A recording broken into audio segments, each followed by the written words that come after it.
Welcome to Raji spiritual audio library. ராஜியின் ஆன்மீக ஒலி நூலகத்திற்கு உங்கள் அனைவரையும் அன்புடன் வரவேற்கிறேன். எத்திராஜர் திருமேனி வைபவம். தொகுப்பாசிரியர் முனைவர் திருமதி சத்யபாமா பார்த்தசாரதி அவர்கள். ஒலி வடிவ பதிவு திருமதி ராஜலக்ஷ்மி பார்த்தசாரதி.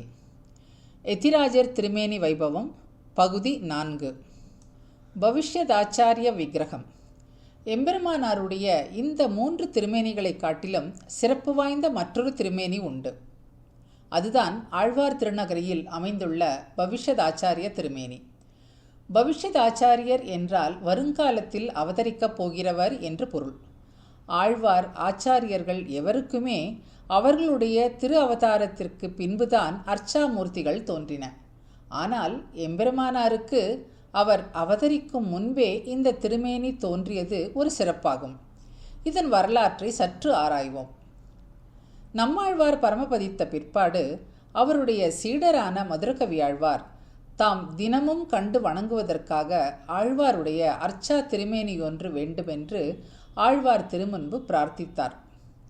ஆழ்வார் மதுரகவி ஆழ்வாருக்கு தாமிரபரணி நீரை காய்ச்சும்படி கனவில் நியமிக்க, மதுரகவி ஆழ்வாரும் தாமிரபரணி நீரை பெரிய கடாரத்தில் இட்டு காய்ச்ச, முதலில் திருதண்டமும் கூப்பிய கரங்களுடன் அமர்ந்த திருக்கோலத்தில் ஒரு மகா புருஷனுடைய விக்கிரகம் தோன்றியது.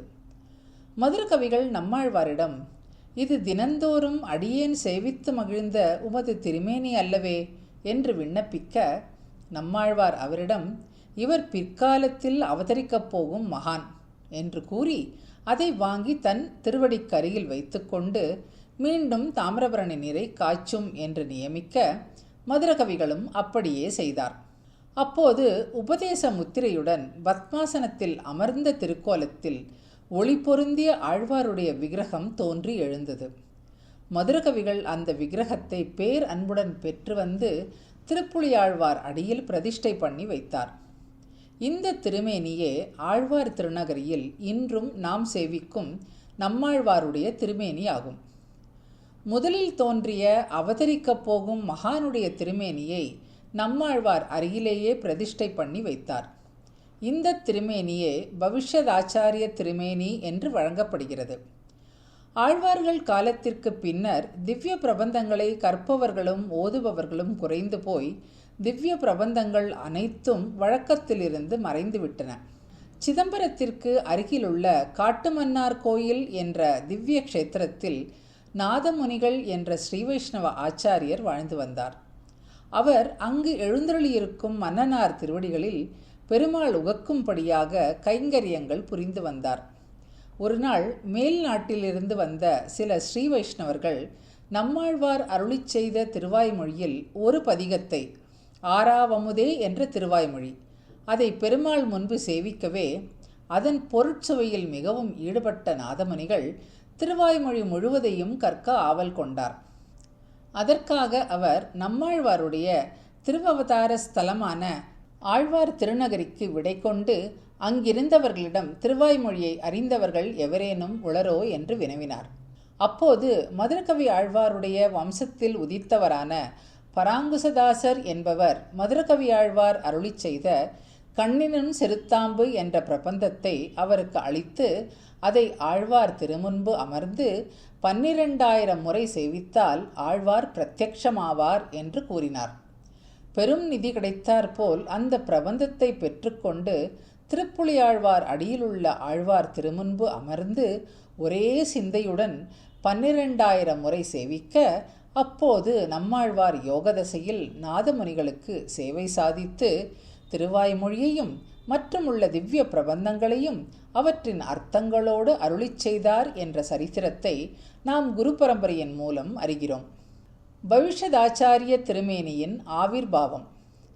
அப்படி நம்மாழ்வார் நாதமுனிகளுக்கு திவ்ய பிரபந்தங்களை அருளிச் செய்து வருகையில் திருவாய்மொழியில் 5ஆம் பத்து 2ஆம் திருவாய்மொழி 1ஆம் பாசுரமான பொலிக பொலிக என்ற பாசுரத்தை ஓதும் போது கலியும் கெடும் கண்டு கொண்மின் என்ற இடத்தில் உடையவருடைய அவதாரத்தை குறிப்பிட்டு, இந்த பிரபன்ன குலத்திலே ஒரு மகான் அவதரிக்கப் போகிறார், அவரால் ஊரும் நாடும் வாழப்போகிறது என்று அருளிச் செய்தார். கம்சனுடைய வதமானது கிருஷ்ணாவதாரத்திற்கு முன்னமே ஆகாசவாணியால் காட்டிக் கொடுக்கப்பட்டது போன்று கலிபுருஷனுடைய வதமும் எம்பெருமானாருடைய திருவவதாரத்துக்கு முன்பே நம்மாழ்வாருடைய திருவாக்கினால் சுசிப்பிக்கப்பட்டது. நாதமுனிகள் ஆழ்வாரிடம் அந்த மகா புருஷனுடைய திருமேனியை அடியேனுக்கு காட்டி அருள வேண்டும் என்று பிரார்த்திக்க, ஆழ்வார் அன்று ஒரு சிற்பியின் கனவில் சேவை சாதித்து கலியுகத்தில் அவதரிக்கப் போகிற மகானின் திருமேனியை காட்டிக் கொடுத்து அதை போன்ற ஒரு திருமேனியை வடித்து திருப்புளியின் அடியில் கொண்டு சேர்ப்பிக்குமாறு நியமிக்க, அவனும் அவ்வாறு ஒரு திருமேனியை பண்ணி திருப்புளியின் அடியில் ஆழ்வார் திருவடியின் அருகே கொண்டு சமர்ப்பிக்க, அந்த விக்கிரகத்தை அன்போடு கடாட்சித்து அர்ச்சகர் மூலமாக நாதமுனிகளிடம் சேர்ப்பித்தார். ஆழ்வாரிடமிருந்து 4000 திவ்ய பிரபந்தங்களோடு இந்த ஆச்சாரிய விக்கிரகத்தையும் பெற்றுக்கொண்ட நாதமுனிகள் தம் ஊருக்கு வந்து சேர்ந்தார். இந்த விக்கிரகம் நாளடைவில் நாதமுனிகளிடமிருந்து அவருடைய சீடரான உய்யக்கொண்டாரையும், உய்யக்கொண்டாரிடமிருந்து அவருடைய சீடரான மணக்கால் நம்பியையும் வந்தடைந்து மணக்கால் நம்பியிடமிருந்து ஆளவந்தாரை வந்தடைந்தது.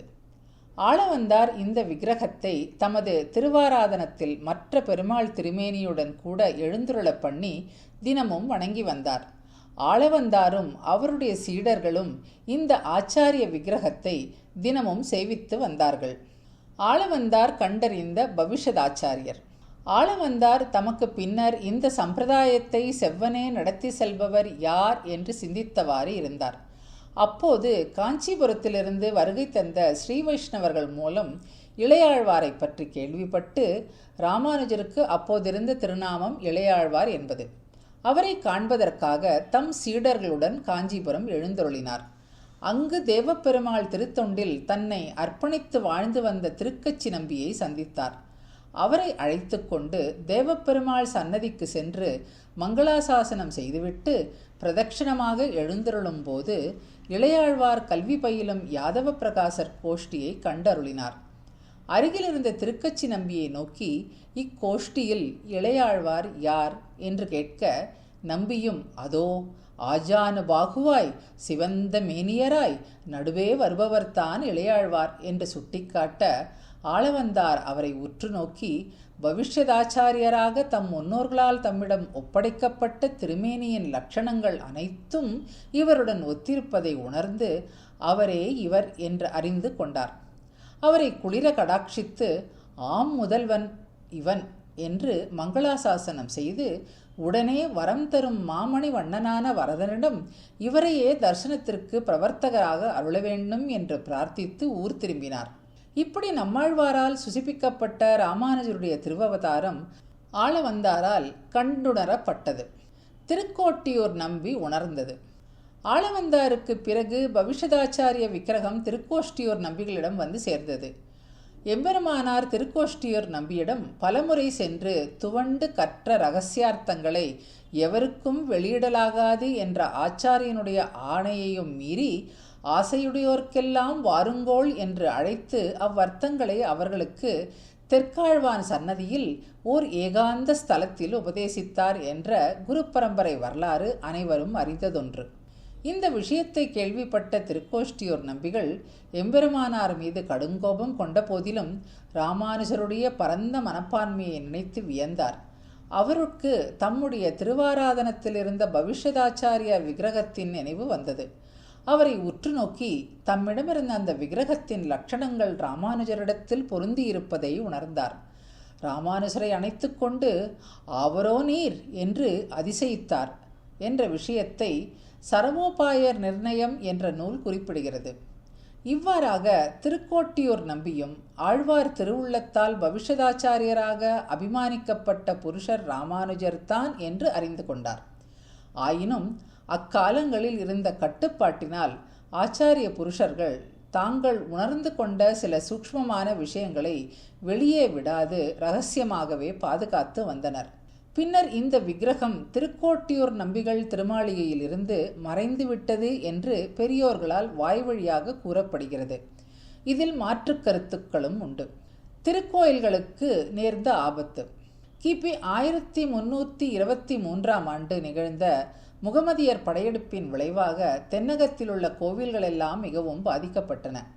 குறிப்பாக ஸ்ரீரங்கம் கோயில் பெரும் சீர்குலைவை சந்தித்தது. எல்லா திவ்ய தேசங்களும் சூறையாடப்பட்டு விக்கிரகங்கள் உடைத்து எரியப்பட்டன. அக்காலத்தில் வாழ்ந்திருந்த ஸ்ரீ வைஷ்ணவர்கள் தங்களால் இயன்ற மட்டும் கோயில்களில் எழுந்தருளியிருக்கும் திருமூர்த்திகளை பாதுகாக்க பாடுபட்டனர். சிலவற்றை மண்ணில் புதைத்து வைத்து சென்றனர். சில மூர்த்திகளை பாதுகாப்பான இடத்திற்கு கொண்டு சென்றனர். ஆழ்வார் திருநகரியில் இருந்த பெரியோர்கள் மதுரகவி ஆழ்வாரால் நிர்மாணிக்கப்பட்ட பவிஷதாச்சாரிய விக்கிரகத்தை திருப்புலியாழ்வார் அருகில் புதைத்து வைத்துவிட்டு நம்மாழ்வார் திருமேனியை பாதுகாப்பான இடத்திற்கு எழுந்தருள பண்ணினர். பவிஷதாச்சாரிய திருமேனி பிரதிஷ்டை. திருவாய்மொழி பிள்ளை என்ற ஆச்சாரியர் நம்மாழ்வார் திருவடிகளில் மிகுந்து அன்பு பூண்டு திருவாய்மொழி அனுசந்தானமே பொழுதுபோக்காக கொண்டிருந்தார். இவரே மணவாள மாமுனிகளின் ஆச்சாரியரும் ஆவார். இவர் துருக்க கலாபத்தின் கடுமை குறைந்த பிற்பாடு ஆழ்வார் திருநகரி திருக்கோயிலை புனருத்தாரணம் செய்ய முற்பட்டார். திருநகரி முழுவதும் காடுகள் மண்டி கிடந்தன. வழிகள் எல்லாம் மறைந்திருந்தன. நம்மாழ்வார் வீற்றிருந்த திருப்புலியே அடையாளம் காண முடியாதவாறு புதர்கள் மண்டி கிடந்தன. ஒரு கருட பட்சி பறந்து வந்து திருப்புலியை காட்டிக் கொடுக்க அந்த அடையாளத்தை வைத்து திருப்புலியாழ்வாரை கண்டுபிடித்து பாதுகாப்பான இடத்திலிருந்து நம்மாழ்வாரை எழுந்தருள பண்ணி திருப்புலியின் அருகில் பிரதிஷ்டை பண்ணி வைத்தார். இப்படி புனருத்தாரணம் செய்யும் பொழுது பவிஷதாச்சாரிய திருமேனி திருப்புலியின் அருகில் பூமியில் புதைக்கப்பட்டிருந்ததை கண்டெடுத்தார். அந்த திருமேனி உடையவருடைய ஒப்பற்ற திருமேனி என்று உணர்ந்து அந்த திருமேனியை மணவாள மாமுனிகளை கொண்டு தனிக்கோயிலில் அர்ச்சா திருமேனியாக பிரதிஷ்டை செய்தார். அந்த தனிக்கோயிலை சுற்றி ராமானுஜ சதுர்வேதி மங்களம் என்ற திருவேதியையும் நிர்மாணம் பண்ணி அங்கே ராமானுஜனை தொழும் பெரியோர்களையும் குடியேறச் செய்தார். இவ்வாறு நம்மாழ்வாரால் தந்துருளப்பட்டு நாதமுனி ஆளவந்தார் முதலானோர்களால் பூஜிக்கப்பட்டு வந்த எம்பெருமானாருடைய பவிஷதாச்சாரிய திருமேனி பிற்காலத்தில் திருவாய்மொழி பிள்ளை மணவாள மாமுனிகள் ஆகியோரால் பிரதிஷ்டை செய்யப்பட்டு ராமானுஜ சதுர்வேதி மங்கலம் என்ற இடத்தில் இன்றும் நாம் கண்டு மகிழும்படி விளங்குகிறது. இந்த இடம் ஆழ்வார் ஆதிநாத பிரான் கோயிலுக்கு சற்று பின்புறத்தில் அமைந்துள்ளது. எம்பெருமானாருடைய வடிவழகு. ஸ்ரீராமாயணத்தில் சீதா கல்யாணத்தின் போது ராமபிரானது அழகை அயோத்தியா வாசிகளும் சீதா பிராட்டியின் அழகை மிதிலா நகர வாசிகளும் போட்டி போட்டுக்கொண்டு பேசி மகிழ்ந்தனர் என்று வால்மீகி மகரிஷியும் கம்பநாட்டாழ்வானும் காட்டுகிறார்கள். ஆனால் அவர்கள் அனுபவித்த அழகை காட்டிலும் மேலான வடிவழகு நம்முடைய பாக்கியத்தினால் நாம் பெற்றுள்ளோம் எனில் அதுதான் எம்பெருமானாருடைய திருமேனி வடிவழகு. கையில் கனியென்ன கண்ணனை காட்டித்தரிலும் உந்தன் மெய்யில் பிறங்கிய சீரன்றி வேண்டிலன் யான் என்று அமுதனார் எம்பெருமானாருடைய திருமேனியை அனுபவிப்பதை காட்டிலும் தனக்கு வேறு உயர்ந்த விஷயம் எதுவும் இல்லை என்கிறார். எம்பெருமானாருடைய வடிவழகை அனுபவிக்க இழிந்த எம்பார் தம் அனுபவத்தை ஒரு அழகான பாசுரம் கொண்டு அருளி செய்து அதில் தனக்கு எதிராக இனி எந்த துன்பமும் இல்லை என்று உரக்க கோஷமடிக்கிறார். எம்பெருமானாருடைய இத்தகைய வடிவழகே நமக்கு பிராபியமும் பிராபகமும் என்று உணர்ந்து பரம காருணிகரான எம்பெருமானாருடைய இன்னருளுக்கு இலக்காகி உய்வு பெறுவோம் ஆக. பற்பம் எனத்திகழ் பைங்கழல் உந்தன் பல்லவ மெய்விரலும் பாவனமாகிய பைந்துவராடை பதித்த மருங்கழகும் முப்புரி நூலொடு முன்கையில் ஏந்திய முக்கோல் தன்னழகும் முன்னவர் தந்திடும் மொழிகள் நிறைந்திடும் முறுவல் நிலாவழகும் கற்பகமே விழி கருணை பொழிந்திடும் கமலக் கண்ணழகும் காரி சுதன்கழல் சூடிய முடியும் கனநற்சிகையழகும் எப்பொழுதும் எதிராசன் வடிவழகு என் இதயத் துளதால் இல்லை எனக்கெதிர் இல்லை எனக்கெதிர் இல்லை எனக்கெதிரே. எப்பொழுதும் எதிராசன் வடிவழகு என் இதயத் துளதால் இல்லை எனக்கெதிர் இல்லை எனக்கெதிர் இல்லை எனக்கெதிரே. ஆழ்வார் எம்பெருமானார் ஜீயர் திருவடிகளே சரணம். எதிராஜர் திருமேனி வைபவம் என்ற இந்த நூல் இந்த பகுதியுடன் நிறைவடைகிறது. இதுவரை கேட்டதற்கு நன்றி. இது ராஜீஸ் ஸ்பிரிச்சுவல் ஆடியோ லைப்ரரி.